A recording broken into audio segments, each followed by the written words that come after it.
Hello everybody, it's me, Ghost Critic. I'm back with another LongBox history episode. For those of you who watched the last one, you'd see I was up to the letter D, and we had a mammoth run of Daredevil from his run beginning from the Marvel Knights imprint. And obviously there's a few more Ds to get through. I'm going to start with, like most, there's going to be some Daredevil here as well, because like most characters on any imprint really, they get their spin-offs, they get their mini-series, and obviously Daredevil was no exception. So, here we go. Again, on the Marvel imprint, we've got a Daredevil versus Punisher, means and ends. I really should have had a quick look at this. I don't know if it was just a one-shot or it was a mini-series, but this was actually the only one I got.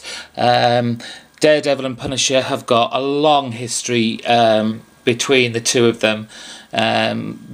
Both have very different ideas of how to give it to the villains, really. One of my favourite mini-series from Daredevil is Cassandra and Mickey's run on this Father Marvel Knights imprint. It was a great story to begin with, but the artwork was just fantastic. It had a few hiccups along the way coming out, but obviously all 6 eventually did come out. Just some of these covers are just lovely. They're all kind of similar in the way they're presented, you know. It's just red, black and white, and I just loved it. I should have really opened one up just so you could see the gorgeous art inside, but if you ever find this as a trade, I very much recommend you pick this up. Just that nice kind of blood running down his face there, and it's quite a scary image, that one, on issue 5. And finally issue 6 of the 6-issue run. Brilliant, just brilliant. Another Marvel Knights spin-off, Daredevil Ninja. It's got ninjas in, come on. What more is there to say? There's number 2. And finally, because it was only a mini-series, issue 3.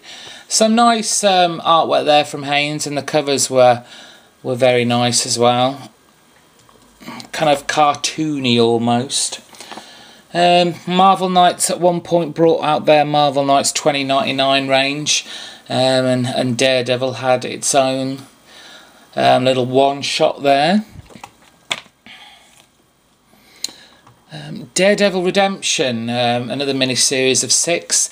If I remember rightly, this kind of came around the time where Daredevil and Matt Murdock, the whole identity, they are the same person, and him trying to prove that he isn't, or at least keep his secret behind bars. And he went off and went to this place called Redemption Valley, which, you know, it's one of those funny things. You know, how do people not realise that Matt Murdock is Daredevil? He goes to this hick town and as the lawyer Matt Murdock, and then suddenly, you know, Daredevil's knocking around. You know, people really should be a bit more brainy and put 2 and 2 together.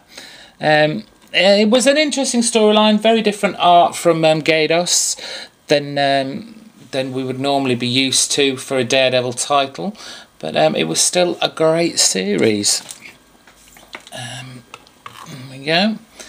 Number 5, Daredevil kneeling before the for a kind of justice statue.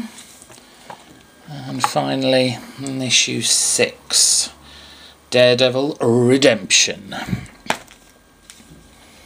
We got ourselves Daredevil Annual number 1, with Black Tarantula by Brubaker and Parks. And then the Dark Reign list one-shots, Daredevil had his own there. Norman Osborn wanting to get rid of some of the more dangerous people against him. Then we get the latest, I guess, mini-series, the Shadowland, the eventual breakdown of Daredevil. Covers on these I wasn't too impressed with. The artwork inside, very nice. Tan on artwork there, written by Diggle. But the covers on the outside, no. They looked, I think, flat, if that makes sense. They're very flat and lifeless. A nice little Spider-Man, Punisher, Moon Knight and Ghost Rider cover there, but you know, nothing incredibly exciting. There's Bullseye. And then finally 5 of 5. Ghost Rider hovering over our Daredevil. And that is it for the Daredevil titles. You were either going to be happy to see or not. Oh, these are quite recent really, but they've gone in the box now to make room. You'll have seen, if you're a regular viewer, you'll have seen my review of the new Dark Horse Presents anthology. That's number 1 and number 2.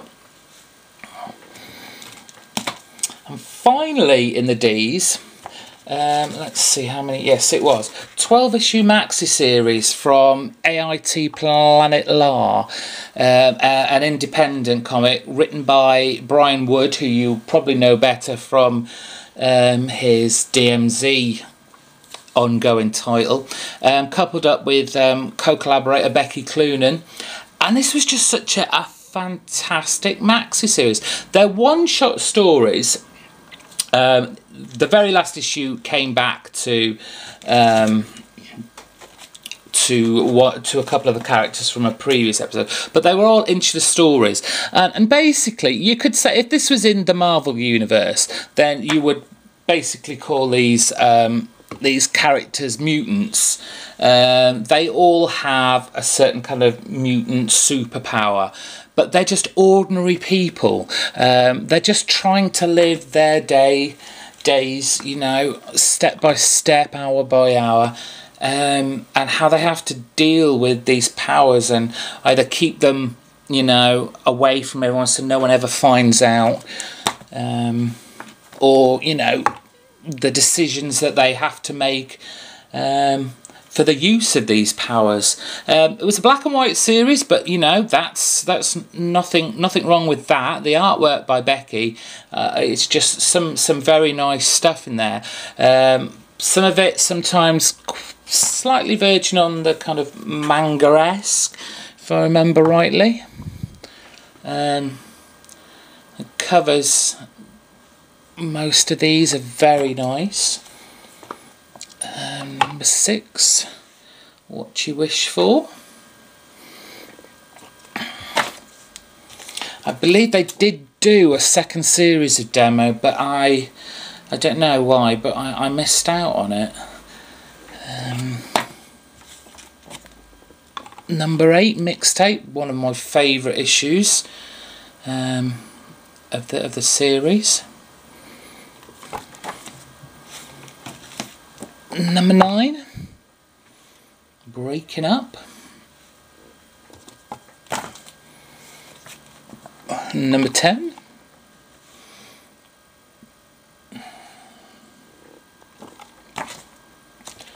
number 11,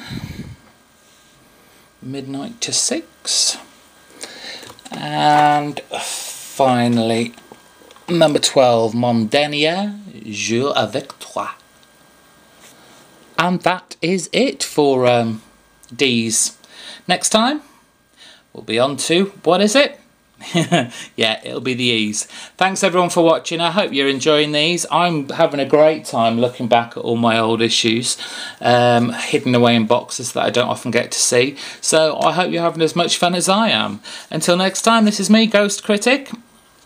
I'll see you soon.